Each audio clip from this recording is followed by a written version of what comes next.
वजन कमी करण्यासाठी डायबिटीज असणाऱ्यांसाठी पारंपरिक भोगीची थाळी. तीळ लावलेली खरपूस बाजरीची भाकरी, भाकरीवरचे ते भाजलेले तीळ किती मस्त लागतात ना. आणि त्याच्यासोबत हिवाळ्यातल्या भाज्या वापरून केलेली भोगीची भाजी आणि तांदूळ न घालता केलेली राळ्याची खिचडी. आणि हे सगळं खाऊनसुद्धा आपण वजन कमी करू शकतो बरं. फक्त काय किती प्रमाणात खायचं हे माहिती पाहिजे. भोगीची भाजी म्हणजे भरपूर भाज्या. पहिल्यांदाच करणार असाल तर गोंधळ उडतो. तोच गोंधळ उडू नये म्हणून अगदी सुटसुटीत स्टेप बाय स्टेप रेसिपी सांगितली. व्हिडिओ पूर्ण बघितला ना तुम्हाला वाटेल अरे च्या एवढं सोपं आहे होय. चला करूया भोगीची थाळी. नमस्कार, सरिताच्या स्वयंपाकघरात म्हणजेच आपल्या सरिताज किचनमध्ये आज आपण मस्त पारंपरिक भोगीची थाळी कशी करायची ते बघतोय. सोबतच आपण जी वेट लॉस सिरीज चालू केली त्यामध्ये आपण या थाळीचा समावेश कसा करू शकतो ते सुद्धा तुम्हाला सांगणार आहे. तसं तर भोगीची थाळी म्हणजे काय असतं, भोगीची भाजी केली जाते, तीळ लावलेली बाजरीची भाकरी आणि सोबत मुगाच्या डाळीची खिचडी करतात.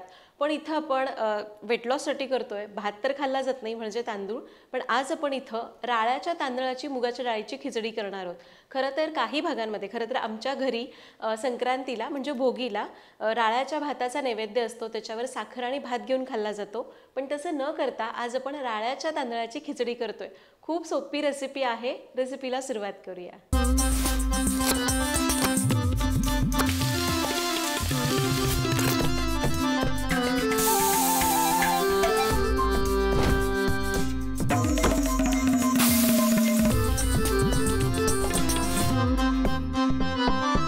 माझ्या मते तरी भोगीची भाजी म्हणजे ना वेट लॉससाठी उत्तम भाजीचा पर्याय आहे. कारण भरपूर भाज्या जेव्हा आपण घेतो ना तेव्हा खरं तर आपण फायबर जास्त घेत असतो आणि हळूहळू वजन कमी व्हायला मदत होते.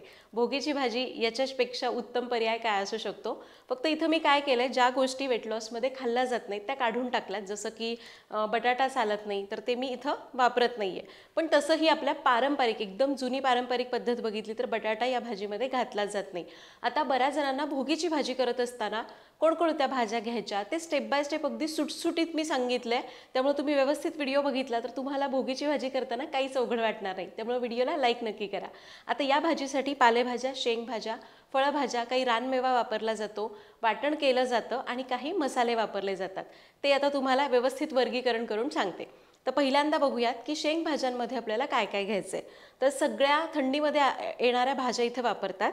तर इथं मी घेतलाय पावटा, पावट्याच्या बिया सोलून घेतल्या, कोवळा हरभऱ्याच्या बिया सोललेल्या आहेत, तुरीचे दाणे घेतलेले आहेत, मटार घेतलाय, घेवडा घेतलाय बारीक चिरून. यामध्ये वालपापडी सुद्धा वापरली जाते पण मला मिळाली नाही म्हणून मी वापरत नाही. आणि खरं तर राजमा याच्यात वापरला जात नाही पण मी मुद्दामहून वापरते कारण राजमा कॅल्शियमचा एक स्रोत आहे. तर सगळ्या या शेंगभाज्या निवडल्यावर मी अर्धी अर्धी वाटी घेतल्यात.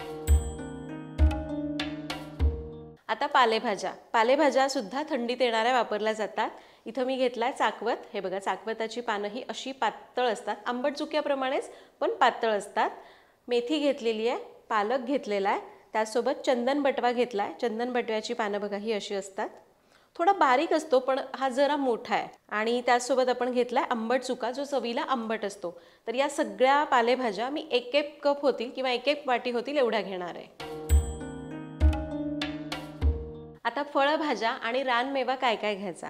तर फळभाज्यांमध्ये इथं मी ही आपली गावरान आंबट टोमॅटो असतात ना ती टोमॅटो घेतलेली आहेत. एकच असा मोठा टोमॅटो घेतला आणि त्याच्या अशा मोठ्या मोठ्या फोडी केलेल्या आहेत. त्याचबरोबर 2 वांगी घेतलेली आहेत, काटेरी वांगी घ्यायची आणि एक गाजर घेतलंय. हे आपण पुन्हा कापूयात म्हणजे ही काळी पडणार नाहीत. आणि रानमेव्यामध्ये खरं तर ऊस लागतो पण मी आता ऊस मिळाला नाही मला म्हणून मी वापरत नाही. मी त्याऐवजी थोडासा गुळ वापरणार आहे. तुम्हाला ऊस मिळाला तर ऊसाचे असे छोटे छोटे तुकडे वापरू शकता. त्याचबरोबर इथं मी घेतलेत शेंगदाणे, साधारण 2 चमचे त्याला भिजवून घेतले किंवा तुमच्या ताज्या शेंगा असतात ना त्या सोलून ते शेंगदाणे डायरेक्ट वापरले तरी चालतात. पेरूची एक फोड घेणार आहे आणि काही आंबट बोरं लागतील. आता याचं वाटण करायचं आहे, त्यासाठीचं साहित्य सांगते. तर आपण घेतलाय पाव कप हुरडा. हुरडा हा थंडीमध्ये मिळतो बाजारामध्ये. हुरड्याचं कणीस आणून ते सोलून घ्यायचं. नाही मिळाला तर नाही घातला तरी चालेल.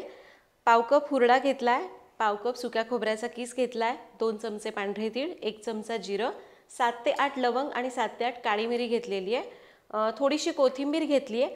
आणि इथं खरं तर ताजी ताजी लसणीची पात वापरली जाते पण मला आत्ता मिळाली नाही म्हणून मी साधा लसूण वापरते. तर साधारण एक 15-20 लसणीच्या पाकळ्या घेतल्या. आता फोडणीचं साहित्य आणि मसाले बघू. अर्धा चमचा मोहरी, अर्धा चमचा जिरं, पाव चमचा हिंग, थोडासा कढीलिंब म्हणजे कढीपत्ता, अर्धा चमचा हळद, 1 चमचा मिरची पावडर, 2 ते 3 चमचे सोलापुरी काळं तिखट. हे आमचं आहे, आमच्याकडे आम्ही हे वापरतो म्हणून तुम्ही तुमचा साठवणीचा मसाला वापरू शकता. चवीप्रमाणे मीठ घेतलंय. उसाऐवजी मी थोडासा गूळ घेतलाय. तुम्हाला अगदीच गूळ नसेल वापरायचा, नाही घातला तरी चालेल. आणि वरून पेरण्यासाठी थोडेसे पांढरे तीळ घेतले. तर याला काय साहित्य लागतं ते बघितलं. आता पूर्वतयारी काय काय करायची ते सांगते.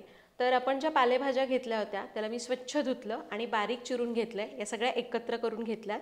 शेंगभाज्या स्वच्छ धुवून घेतल्या. सोबतच आपण फळभाज्या घेतल्या होत्या, त्यामध्ये वांग आणि गाजर घेतले. त्याच्या फोडी करून याला पाण्यामध्ये टाकून ठेवले. टोमॅटोचे तर आपण आधीच काप केले होते. त्याचबरोबर बोरं एकदा निवडून घ्यायची, काही किडलेली नाही आहेत ना, किंवा तुम्ही कापून घ्या. पातीचा कांदा घेतला होता, त्याला बारीक चिरून घेतलंय. पेरूच्या बिया काढून त्याच्या अशा छोट्या छोट्या फोडी करून घेतल्या. तर आपली पहिली स्टेप, आपल्याला वाटण करायचं आहे. तर त्यासाठी वाटणाचं साहित्य आधी भाजून घेऊ. पॅन गरम करायला ठेवलाय, त्यामध्ये घेऊयात लवंग आणि काळी मिरी. यामध्ये जिरं घालू आणि याला थोडं असं हलकासा सुगंध येईपर्यंत भाजून घेऊ. मसाले भाजले, एका ताटलीमध्ये काढूया. आता भाजूयात पांढरे तीळ. तीळसुद्धा चांगले फुलेपर्यंत, चटचटेपर्यंत भाजायचे. तर ती चांगले चटचटू लागले, यालाही काढून घेतलं. आता भाजायचा आहे हुरडा. तुम्हाला जर हुरडा नाही मिळाला तर तुम्ही सरळ तिळाचं प्रमाण थोडंसं वाढवलं तरी चालतं. आता हुरडासुद्धा चांगला असा डाग येईपर्यंत भाजून घेऊ. हुरडा भाजून घेतला, काढून घेऊया. आता भाजूया सुकं खोबरं. सुकं खोबरं छान असं तांबूस रंगावर भाजूया. खोबरं सुद्धा भाजून झालंय. गॅस बंद करू आणि हे खोबरं या सगळ्या बाकीच्या साहित्यातच काढून घेऊ. आता हे सगळं साहित्य भाजून घेतलंय. भाजल्यावर ते पूर्ण गार झालं. आता यामध्ये ताजी लसणीची पात असेल तर ती वापरायची किंवा लसूण वापरा. थोडीशी कोथिंबीर घालायची आणि याचं वाटण करून घ्यायचं. तर हे बघा, आपलं हे वाटण तयार झालंय. पाणी न घालताच याला असं जाडसर वाटलंय. सगळी तयारी झाली आहे. भाजी करायला घेऊ. मोठी कढई गरम करत ठेवली आहे, त्यामध्ये घ्यायचे 4 चमचे तेल. आणि हे आपलं सरिताज किचनचं लाकडी घाण्याचं तेल आहे, जे शुद्ध पारंपरिक आहे. कोणतेही केमिकल्स यामध्ये वापरले जात नाही.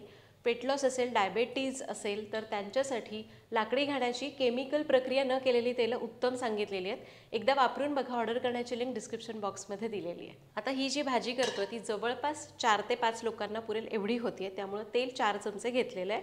खरं तर अजून जास्त घेतलं जातं, पण आपण तेल कमी वापरूया. तर तेल गरम झालं, यामध्ये घालायची मोहरी. मोहरी तळतळली, जिरं घालूया.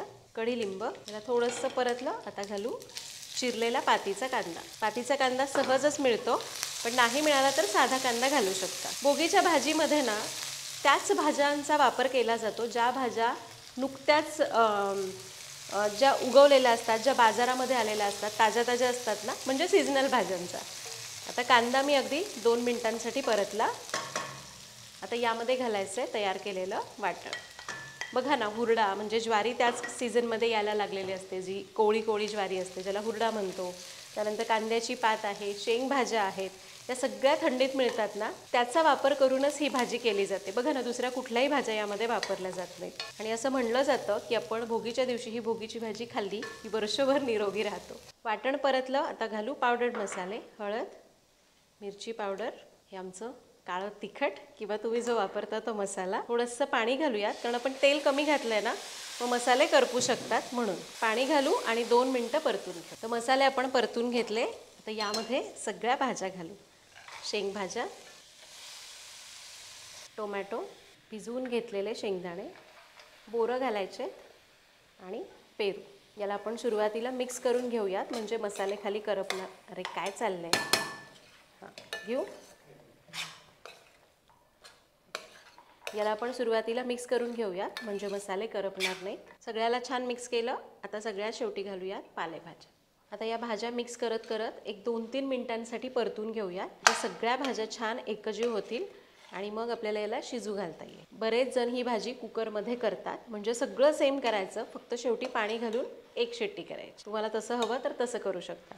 पण ना, मला या भाज्या अशा कढईमध्ये किंवा वरच शिजवलेल्या आवडतात, म्हणजे अगदी व्यवस्थित सगळ्या एकसारख्या शिजतात. तर भाज्या आपण चांगल्या परतल्या. आता याच्यावर झाकण ठेवायचं.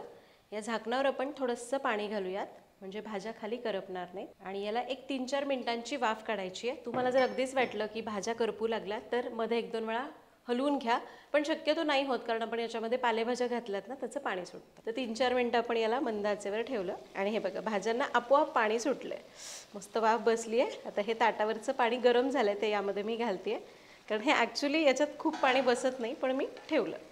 तुम्ही असं खोलगट ताट वगैरे ठेवून त्यावर पाणी घालू शकता. हे बघा आता भाज्या किती खाली बसल्यात आणि आता छान कलरफुल दिसायला लागल्यात, हो की नाही. आता याच्यामध्ये मला थोडं मीठ कमी वाटतं आहे, मी उरलेलं मीठ घालून घेते. त्याचबरोबर यामध्ये घालूया गूळ. तुम्ही ऊस घालणार असाल तर आधीच भाज्यांसोबत घालून घ्या. याला मिक्स करायचं आणि आता यामध्ये घालायचं आहे गरम पाणी. तुम्हाला जर भाजी सुकी हवी आहे तर अशीच झाकून शिजवा. मी थोडासा रस्सा करते, थोडी लफतफ हवी आहे, त्यामुळं मी साधारण कपभर गरम पाणी घातलं. पाणी घातलं आहे, याला चांगलं मिक्स करायचं आणि आता याच्यावर झाकून ही भाजी शिजेपर्यंत साधारण एक 8 ते 9 मिनिट लागतील. याला असंच मंद आचेवर शिजून द्यायचं, फक्त मध्ये मध्ये हलवून ठेव. तर जोपर्यंत आपली भाजी शिजते तिला अजून वेळ लागणार आहे, कारण भरपूर आहे ना काही काही. तोपर्यंत आपण राळ्याची खिचडी कशी करायची ते बघतोय. तर असं म्हणलं जातं की जे राळे असतात ना, हे बघा हे आहेत राळे. याला बरेच जण कांग राळे म्हणतात, कुणी हिंदीमध्ये कंगणी म्हटलं जातं आणि इंग्लिशमध्ये फॉक्सटेल मिलेट्स म्हणतात. हा मिलेटचा प्रकार आहे आणि बघा भोगीला आपल्याकडे हे मिलेट केलं जातं इतक्या वर्षांपासून, पण त्याला मिलेट म्हणतात. ते इतकं पौष्टिक आहे, आपल्या सगळ्यांना आत्ता आत्ता कुठं त्याचं महत्त्व कळतं आहे. तर याची खिचडी करायची. आमच्याकडे खरं तर हे राळे असेच भात करतो तसं शिजवले जातात. त्याच्यावर साखर आणि दूध घेऊन भोगीच्या भाजीसोबत म्हणजे असं खाल्लं जातं. पण आज आपण खिचडी करूया. त्यासाठीचं साहित्य बघू. 1 वाटी राळे घेतलेत, त्यासाठी अर्धी वाटी पिवळी मूगडाळ घेतली. तुम्ही याच्याऐवजी सालाची मूगडाळ घेतली तरीही चालणार आहे.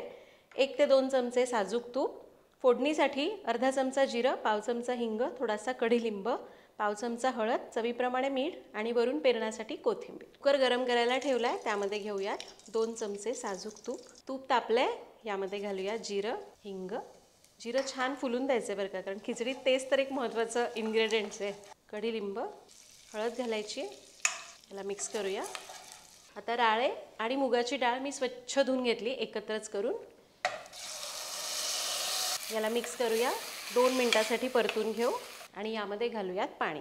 तर आपण 1 वाटी राळे आणि अर्धी वाटी मूगडाळ घेतली होती, म्हणजे एकूण 1.5 वाटी. तर त्याच्या दुपटीने म्हणजे 3 वाट्या पाणी घालू, किंवा तुम्हाला अजून पातळ हवं असेल तर पाणी अजून वाढवलं तरी चालेल. मी तर म्हणते की ही खिचडी फक्त भोगीलाच नाही, तुम्ही इतर वेळी करून खाल्ली तरी चवीला मस्त लागते. आणि डाएटसाठी तुम्हाला 1 पॉट मिल काय हवं असेल तर हे करू शकता. चवीप्रमाणे घालायचे मीठ, मिक्स करायचे, थोडीशी कोथिंबीर घालू आणि कुकरचं झाकण लावून याच्या 2 शिट्ट्या करू. तर भाजी 7 ते 8 मिनिट म्हणता म्हणता मी 10 मिनिटं चांगली शिजवून घेतली आहे. आणि बघा कसली भारी भाजी झालेली आहे. खूप घट्ट नाही किंवा एकदम सुकी अशी नाही, अशी छान रबरबीत भाजी तयार झाली. हे बघा, आणि मस्त मिळूनसुद्धा आली आहे, कारण वाटणामध्ये आपण हुरडा घातला आहे, तीळ घातलेले आहेत. पण तरी अगदीच तुम्हाला वाटलं की भाजी मिळून आलेली नाही आहे तर वरून दाण्याचं कूट घालू शकता. आता सोलापूरकर दाण्याचा कूट घातल्याशिवाय कुठल्याही भाजीची पूर्णताच होत नाही, त्यामुळं मी 2 चमचे दाण्याचा कूट घातला आहे. तुम्हाला नसेल घालायचा, नाही घातला तरी पण चालेल. त्याचबरोबर यामध्ये घालूयात पांढरे तीळ आणि हुरडा. असं थोडासा वरून घालायचा, मस्त येतो दाताखाली, छान लागतो. याला मिक्स करायचं, चिरलेली कोथिंबीर घालायची आणि गॅस बंद करायचा. आपली ही मस्त अशी रसरशीत लपथपीत भोगीची भाजी तयार झाली. त्याचबरोबर दुसरीकडे आपली कुकरच्या शिट्ट्या पण झालेल्या आहेत. आणि हे बघा किती भारी आपली ही राळ्याच्या तांदळाची खिचडी तयार झाली आहे. डाएटसाठी ना हा एक उत्तम पर्याय आहे. ग्लुटेन फ्री खिचडी, मस्त मौसूद खिचडी तयार झाली आहे, भोगीची भाजी तयार झाली आहे. आता पटकन तीळ लावलेल्या बाजरीच्या खमंग भाकरी करून घेऊ.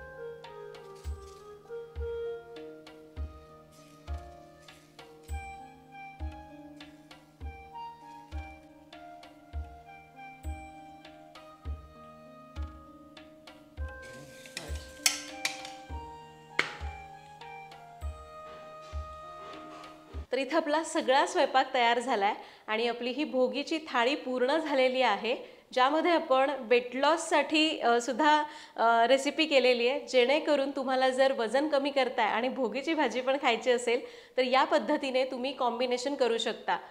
साधी मुगाची खिचडी खाण्यापेक्षा ही आपली राळ्याच्या तांदळाची खिचडी करून खा, उत्तम पर्याय आहे आणि चवीला सुद्धा खूप भारी लागते.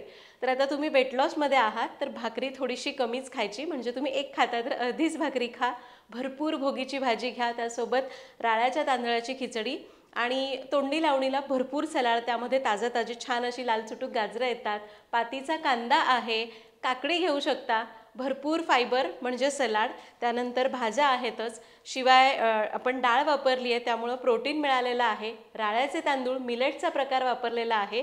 तर तुम्ही सुद्धा वेट लॉससाठी ही रेसिपी किंवा अशा पद्धतीने हे कॉम्बिनेशन नक्की करून बघा आणि मला कमेंटमध्ये सांगा की रेसिपी कशी वाटली. पुन्हा भेटूयात अशाच एका नवीन व्हिडिओमध्ये. तोपर्यंत धन्यवाद.